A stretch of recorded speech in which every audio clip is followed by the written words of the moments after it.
Iarabanareo faly foton'Andriamanitra mpakahita sy masara eto isika samy mainty milaliny pasy ary fahamanaraka an'izany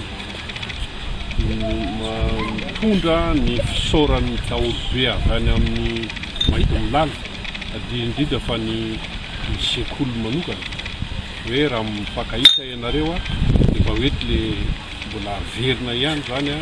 lay ampitanterina le fisaorana amin'ny hetsika mateo-ty zay nataonareo dia amin'ny fanampiana fandraisana anjara lehibe amin'ny nananganana n'ilay tsangam-bato ny taona ny vatika ataoko fimpy ihany zany ny fitenenana mikasika ny tsangam-bato io moa dia raha malala fa ny président dia tany nanatrika n'ilay tao anatin'le voniera natsangana atao hoe commission élargie izay nandinika indrindra ny amin'ny hoe inona no atao tsangam-bato dia tamin'izay zany nitapaka hoe dia anangana laboratoire informatique ho an'ny pata fa zay ngamba no atao hoe akaiky indrindra